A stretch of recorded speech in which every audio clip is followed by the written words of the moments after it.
جزاک اللہ جی، بہت شکریہ. میں آنریبل ممبرز آف کیبنٹ کو اور گورنمنٹ آفیسرس کو میں خوش آمدید کہتا ہوں. کل ہم کوئٹہ میں تھے اور وہاں پر جو شہداء کے ورثاء تھے بعض، ان کو ہم ملے وہاں پر ان سے تعزیت کی. وہ بڑے حوصلے میں تھے. یقیناً ان کے پیارے جگر کوشش دنیا سے چلے گئے، لیکن انہوں نے بہت حوصلے کے ساتھ بات کی اور کہا کہ اللہ کو ایسا منظور تھا.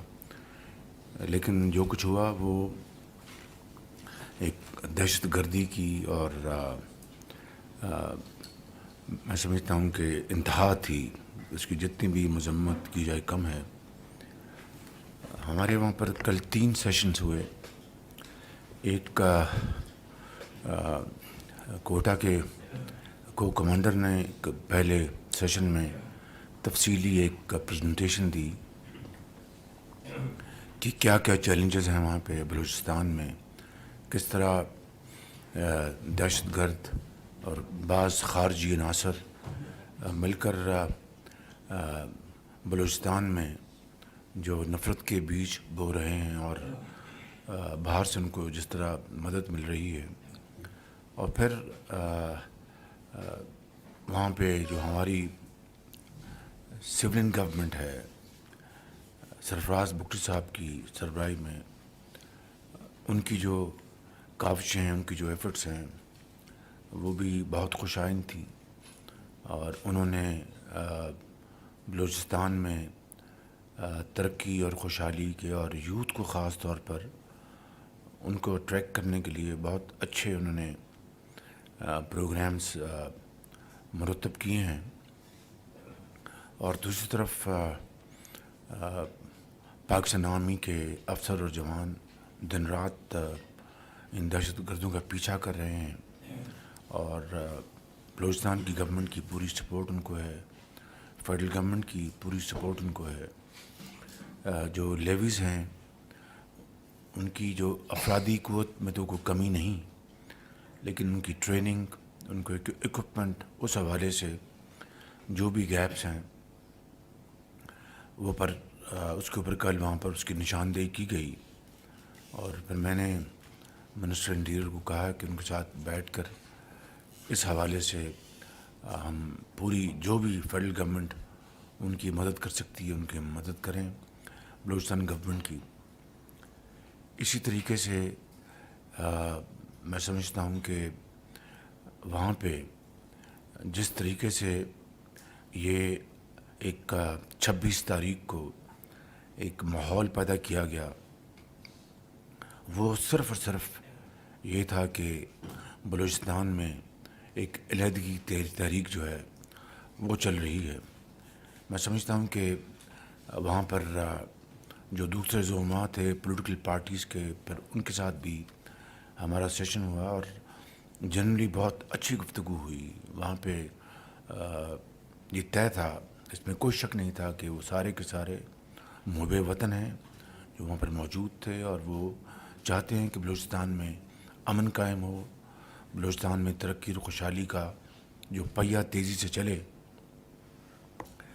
وہاں پر انہوں نے جو ان کے جائز ان کے جو مشورے تھے ان کو ہم نے بڑے غور سے سنا، اور اس کے اوپر ہم انشاءاللہ پوری طرح عمل پیرا ہوں گے. لیکن یہ بات وہاں پر بھی طے تھی کہ جو دہشت گرد ہیں، جو پاکستان کے دشمن مخالف ہیں، ان کے ساتھ کسی قسم کی بات چیت کا سوال نہیں پیدا ہوتا. مگر جس طرح وہاں پر بعض سیاسی زعماء نے کہا کہ جو بعض نوجوانوں کو جس طرح ان کو ڈیٹریکٹ کیا جا رہا ہے ایک مختلف نیریٹو کے ذریعے، ان کو مین سٹریم میں لانے کے لیے ہمیں کاوشیں کرنی چاہیے. اور بالکل اس میں کوئی دو رائے نہیں. بلوچستان کی گورنمنٹ نے یوتھ کے لیے بڑے اچھے پروگرامز بنائے ہیں، فیڈرل گورنمنٹ بھی اس حوالے سے پوری طرح یکسو. اور میں نے بتایا کہ چاہے لیپ ٹاپس ہوں، چاہے چین ہمارے جو نوجوان بچے اور بچیاں جو گریجویٹس ہیں ایگریکلچر کے وہ جا رہے ہوں، ان سب کے لیے بلوچستان کا کوٹا پاکستان کے باقی صوبوں کی پاپولیشن کے کوٹے سے 10% زیادہ ہے. اسی طریقے سے جو سولر ٹیوب ویلز جو 28,000 اس میں فیڈرل گورنمنٹ نے یہ بڑی خطیر رقم 55 ارب روپے کی وہاں پر مختص کی ہے. اور پھر چائنا پاکستان جو اکنامک کوریڈور ہے، بلوچستان اس حوالے سے بہت زیادہ فائدہ اٹھا سکتا ہے. میں نے وہاں پر یہ بات ڈنکے کی چوٹ پر سب سے پوچھی کہ کیا چین پاکستان کا دوست ہے کہ نہیں. انہوں نے کہا جی ہے. میں نے کہا ایک جنون دوست ہے. بالکل ہے. تو پھر کیا وجہ ہے کہ وہاں پر چینیوں کے خلاف وہاں پر دہشت گردی ہو رہی ہے اور دہشت گرد ان کو نشانہ بنا رہے ہیں؟ صاف ظاہر بات ہے کہ وہ اس دوستی میں رکھنا ڈالنا چاہتے ہیں، دراڑ ڈالنا چاہتے ہیں، اور سی پیک کو یہاں پر وہ عوام کی ترقی و خوشحالی کے لیے پروموٹ نہیں کرنا چاہتے.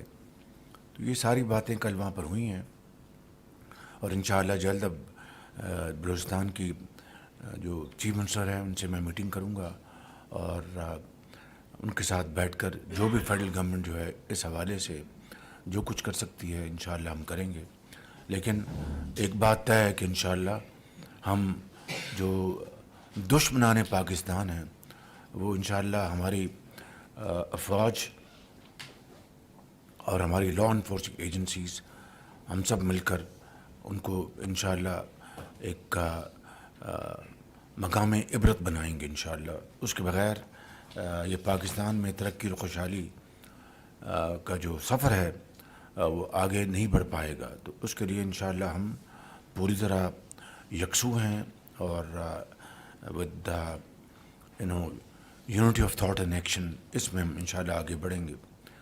ابھی پرسوں موڈیز نے پاکستان کی جو ریٹنگ ہے اس میں مزید اس میں بہتری کا اعلان کیا، جو کہ ایک اشارہ ہے کہ پاکستان کی جو معاشی صورتحال ہے وہ آہستہ آہستہ دھیرے دھیرے بہتر ہو رہی ہے. لیکن یہ ایک بڑا لمبا سفر ہے. ہمیں اس کے اوپر پوری یکسوئی کے ساتھ، اصرار اور قربانی کے ساتھ ہمیں آگے چلنا ہوگا، اور انشاءاللہ ہم اپنے معاشی حالات کو درست کریں گے، اور پاکستان کا جو ترقی اور خوشحالی کا جو سفر ہے وہ انشاءاللہ تیزی سے آگے بڑھے گا. مجھے اس میں کوئی شک نہیں، اور پوری قوم اس بارے میں، حکومت، صوبائی حکومتیں سب یکسو ہیں. اس حوالے سے ہم ایک معاشی پلان جو ہم نے ترتیب دیا ہے وہ بھی انشاءاللہ ہم اس کے اوپر بڑی تیزی سے کام ہو رہا ہے، اور وہ ایک جس کو ہم انگریزی میں کہتے ہیں ہوم گرون پروگرام، وہ انشاءاللہ ہم قوم کے سامنے لے کے آئیں گے، تاکہ جو اگلے 5 سالوں میں ہمارے جو اہداف ہیں، کس طریقے سے ایکسپورٹس کو بڑھانا ہے، کس طریقے سے ہم نے زرعی ترقی میں اضافہ کرنا ہے، کس طریقے سے ہم نے جو ہماری لوکل انڈسٹری ہے اس کو ہم نے ایفیشینٹ بنانا ہے، کس طریقے سے ہم نے پاکستان کی جو یوتھ ہے اس کو ہم نے بڑی پروڈکٹیو امپلائمنٹ کی طرف لے کے چلنا ہے، ان کی اسکلڈ ان کی ٹریننگ کرنی، ان کی ووکیشنل ٹریننگ کرنی. یہ سارے پروگرام انشاءاللہ اس معاشی پلان میں سامنے جلد آئیں گے. اس کے لیے حکومت پاکستان، کابینہ کے آنریبل ممبر، سیکرٹریز بھرپور محنت کر رہے ہیں. میں سمجھتا ہوں کہ ہمیں اس حوالے سے اب پوری سرعت کے ساتھ اور پوری جانفشانی کے ساتھ ہمیں اس سفر کو آگے بڑھانا ہے. انشاءاللہ مشکلات آتی ہیں قوموں کی زندگی میں، لیکن وہی قومیں ابھر کر سامنے آتی ہیں اور کامیاب ہوتی ہیں جو مشکلات کا سامنا کریں ایک کمٹمنٹ کے ساتھ، یکسوئی کے ساتھ، اور وہ دنیا میں اپنا نام منواتی ہیں. انشاءاللہ پاکستان بھی بہت جلد اللہ کے فضل و کرم سے اس قابل ہوگا کہ وہ اپنے پاؤں پہ بھی کھڑا ہوگا، اور انشاءاللہ ایک طاقت، معاشی طاقت بن جائے گا.